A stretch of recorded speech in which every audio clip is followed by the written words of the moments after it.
Guys, तो स्वागत करते हैं आपका हमारे इस प्यारे चैनल में, जहाँ पर आपको इंटरेस्टिंग वीडियोस देखने को मिलते हैं।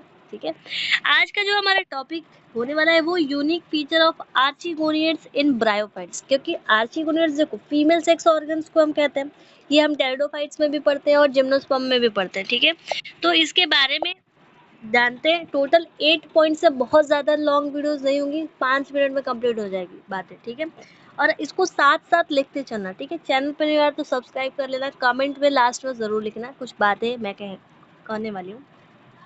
पहला कि मल्टी सेलुलर आर्चिगोनियम है। ठीक है, मल्टी सेलुलर का मतलब क्या है कि इनके डिफरेंट टाइप्स के सेल्स होंगे जो अलग अलग फंक्शंस शो करते होंगे। यानी female sex organ is a jacket. ठीक है, प्रोटेक्टिव लेयर है अब जैकेट के तौर पे। और फ्लास्क शेप्ड मतलब कुछ इस तरीके का बना होगा। ठीक है, presence of neck and ventricle cell. तो जब हमने फ्लास्क शेप बनाया हुआ है तो दिस इज द, ये क्या है, नेक की तरह लॉन्ग है। और this is the ventral canal cell, यानी कि archegonium has a long neck. ठीक है, और स्वॉलन बेस है मतलब फूला हुआ है, इसको हम वेंटर कह रहे हैं या वेंट्रल कैनल सेल कह रहे हैं। ठीक है, ये कंटेन करते हैं एग्स। कहाँ पर?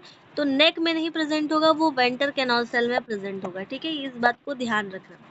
सिंगल एग सेल है तो only one functional female gamete, यानी कि जो एग है वो सिर्फ एक ही फंक्शनल होगा। अगर बहुत सारे उसमें प्रोड्यूस हो रहे हैं तो एक फंक्शनल होगा।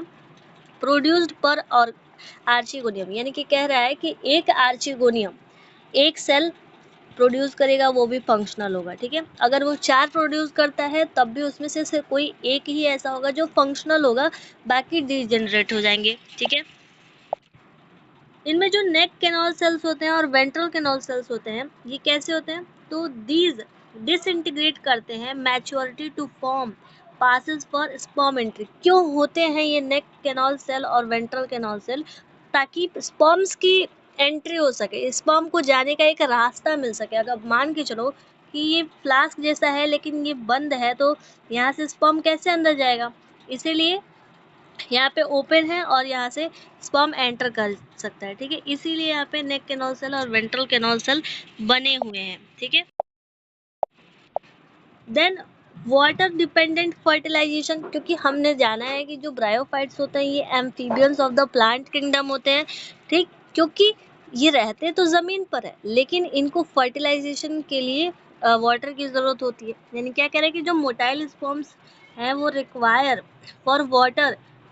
वाटर टू स्विम, तैरने के लिए through the neck canals to reach the egg. यानी कि नेक कैनल्स के थ्रू ही तो जाएंगे वेंट्रल कैनल में जहाँ पर एग प्रेजेंट है। देन वाटर, एक minute, zygote retained inside the archegonium. क्योंकि अभी डेवलपिंग हो रही है तो जो यहाँ पर एग फर्टिलाइज होगा, यहाँ पे जो एग फर्टिलाइज होगा आगे चल के जाइगोट बनेगा, तो वो अंदर ही ना रहेगा फ्लास्क के, उसी वक्त थोड़ी ना बाहर हो जाएगा। तो कह रहे after fertilisation zygote remains protected within the venter या वेंट्रल कैनल सेल। ठीक है, एम्ब्रियो डेवलपमेंट की अगर बात कर ले तो एम्ब्रियो डेवलपमेंट भी इन सिटू यानी फ्लास्क के अंदर ही होगी। Embryo develops inside the archegonium making bryophyte embryophytes. ठीक है, ब्रायोफाइट के जो एम्ब्रियोज होते हैं उनको एम्ब्रियोफाइट कहा जाता है। देन सबसे इम्पॉर्टेंट पार्ट की जो न्यूट्रिशनल डिपेंडेंसी है ये किस चीज़ पे है? तो developing embryo get nourishment from the parent gametophyte. जाहिर सी बात है कि बच्चों का देखभाल तो पेरेंट्स से करते हैं ना, तो ठीक वैसे ही जो डेवलपिंग एम्ब्रियो होंगे ब्रायोफाइट्स में जो हैं उनकी देखभाल जो है वो पेरेंट गैमेटोफाइट ये पेरेंट्स ब्रायोफाइट्स करेंगे। ठीक है, साथ ही साथ इसको लिख भी लेना ताकि नोट्स भी बनते रहेंगे। ठीक है, चैनल पर नहीं आ तो सब्सक्राइब कर लेना और अपने दोस्तों के साथ जरूर शेयर करना। मिलते हैं नेक्स्ट वीडियो में, तब तक के लिए ओके बाय।